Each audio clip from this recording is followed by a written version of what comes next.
آداب دوستو، ابھی چند دن پہلے پاکستانی پرائیویٹ چینل ہم ٹی وی پہ ایک عمران نذیر کی سٹوری یا ڈرامہ نشر کیا گیا جس کو معما کہتے ہیں۔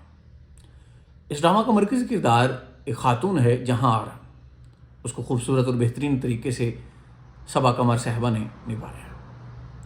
سٹوری کچھ اس طرح سے شروع ہوتی ہے کہ جہاں آرا ایک بڑے عالیشان گھر میں رہتی ہے اور اس میں اس کے کچھ ملازمین ہیں اور ساتھ میں کرایہ دار ہیں۔ اب ایک ایک کر کے ان تمام کرداروں کو ایکسپوز کرتی ہے اور ساتھ میں کہانی جہاں حال میں چلتی ہے وہاں کچھ ماضی میں بھی اس کا جوڑ توڑ لگا رہتا ہے۔ ماضی میں ہوتا کچھ اس طرح سے ہے کہ جہاں آرا کا ایک بندہ جو اس کا موجودہ شوہر ہے سرمد پیچھا کرتا ہے اور اس کی شادی کے دن اس کے اوپر بے حیائی اور برائی کا الزام لگا دیتا ہے۔ اب اس کا جو منگیتر ہے جس کے ساتھ اس کا نکاح ہو رہا ہوتا ہے شاہ جہاں، وہ اس کو فوراً ادھر طلاق دے دیتا ہے اور اس عورت کے جو بھائی ہیں اور اس کا باپ پیسوں سے جو اس کا موجودہ شوہر ہے سرمد اس کے ہاتھوں بیچ دیتے ہیں۔ اب سرمد اسے گھر لاتا ہے اور اس کو بار بار یہ احساس دلواتا ہے کہ تم میری زر خرید ہو، تمہیں میرا ملازم بن کے رہنا ہے۔ اب جب کہانی آگے چلتی ہے تو ہوتا یوں ہے کہ سرمد کی ایک دوست ہے نادیہ، وہ اس کے گھر آئی ہوتی ہے، اس کے ساتھ اس کا ایک اور بوائے فرینڈ ہے وہ بھی ہوتے ہیں۔ اب نادیہ کو اس بوائے فرینڈ کے ساتھ جہاں آرا دیکھ لیتی ہے تو وہ بہت زیادہ یعنی نادیہ غصے میں ہوتی ہے، اسے قتل کروانا چاہتی ہے اپنے دوست سے، اب گولی اسے لگ جاتی ہے۔ اب یہاں سے کہانی رخ بدلتی ہے۔ جہاں آرا اس عورت کو دفن کرواتی ہے نادیہ کو اور اس کے قتل کا الزام اپنے شوہر سرمد پہ لگا دیتی ہے۔ اس کے ساتھ کہانی فلیش بیک حال دونوں میں چلتی چلتی بالآخر یہاں تک پہنچتی ہے کہ سرمد کا جو چچا ہے وہ اس کو چھڑا لیتا ہے اور جہاں آرا اس دوران مسلسل زد و کوب میں رہتی ہے، دکھ میں رہتی ہے، تکلیف میں رہتی ہے۔ وہ جہاں آرا کو تکلیف دے دیتا ہے۔ جہاں آرا کا بھائی ہے وہ اسے اپنے باپ کے جنازے پہ نہیں جانا دیتا اور جب وہ اپنے باپ کو اس سے پہلے ملنے جاتی ہے یعنی وہ بھی اس کو ایکسیپٹ نہیں کرتا۔ اس کے ساتھ اس کی ماں ہے، وہ کبھی جہاں آرا کے ساتھ کبھی اس کے بھائی اس کے باپ کے ساتھ چلتی رہتی ہے اور اس تمام دورانیے میں اس کے جب وہ چھوٹی تھی جہاں آرا تو اس وقت بھی اس کا باپ جو ہے وہ ہمیشہ اپنے بچے کا ساتھ دیتا ہے۔ وقت گزرتا جاتا ہے، جہاں آرا مسلسل تکلیفیں سہتے ہوئے بالآخر اس گھر سے نکال دی جاتی ہے۔ اب یہاں سے کہانی کا جو اصل میسج ہے وہ میں جو بتانا چاہ رہا ہوں وہ یہ کہ جہاں آرا جب وہ گھر سے نکلتی ہے اپنے باپ کے ظلم کو ساتھ لیے، اپنے شوہر کی تکلیفوں کو ساتھ لیے، اپنے بھائی کی ناانصافیوں اور اپنی ماں کی جو غیر منصفانہ نظام یا غیر منصفانہ تقسیم ہے محبت کی، اس کو ساتھ لے کے چل پڑتی ہے۔ اب جب وہ گاڑی میں جا رہی ہوتی ہے تو وہ ایک جملے 2-3 جملے جو کہتی ہے یہی اس کے معنی خیز جملے ہیں۔ وہ کہتی ہے آخری میرے خیال میں سیکنڈ لاسٹ ایپیسوڈ میں یہ جملے ہیں، آپ ضرور دیکھیے گا۔ اس کے سر پہ دوپٹہ ہے اور وہ سوچتی جاتی ہے کہ میرے بھائی نے میرے اوپر ظلم کیا، میرے باپ نے میرے اوپر ظلم کیا، سماج کے ہر مرد نے میرے اوپر ظلم کیا، میرے شوہر نے میرے اوپر ظلم کیا، کیوں نہ ان تمام ظلم اور ان تمام غیر منصفانہ یا ایسے تمام رشتے جو میرے اوپر ظلم کرتے ہیں ان تمام کو میں بھول جاؤں۔ وہ تمام لوگ جو میری پہچان ہیں مرد کی صورت، ان تمام کو میں چھوڑ کے میں اپنی پہچان کروں۔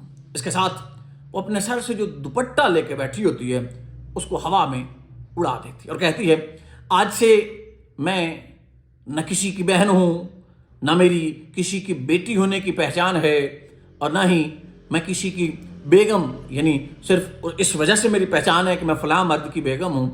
ان تمام پہچانوں سے دور میں اپنی پہچان چاہتی ہوں، میں جہاں آ رہا ہوں۔ صاحبو جب وہ دوپٹہ اڑاتی ہے ہوا میں، یہ دوپٹہ محض اس کے سر سے ڈائریکٹر نے اڑایا نہیں بلکہ ایک پدر سری سماج کی جو طاقت ہے جو وہ پہچان عورت کو دیتا ہے اس تمام کو اڑایا ہے۔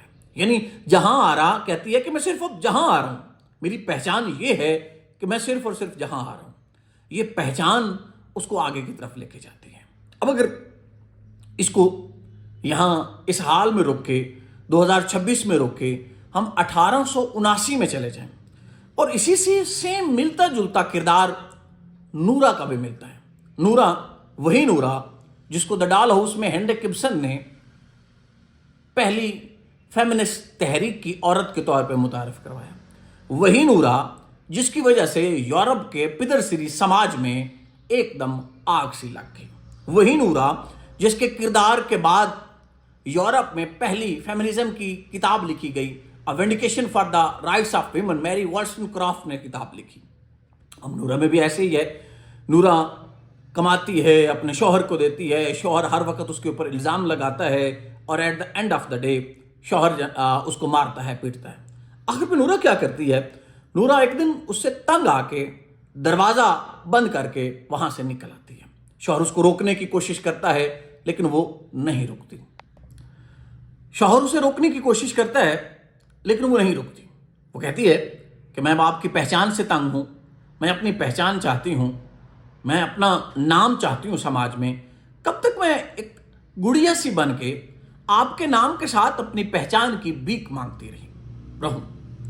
صاحبو، اگر ہم نورا کے کردار کو جہاں آرا کے کردار کے ساتھ آپس میں ملائیں تو دونوں میں بغاوت ہے، دونوں میں خود مختاری ہے، دونوں میں انا ہے. کون سی انا؟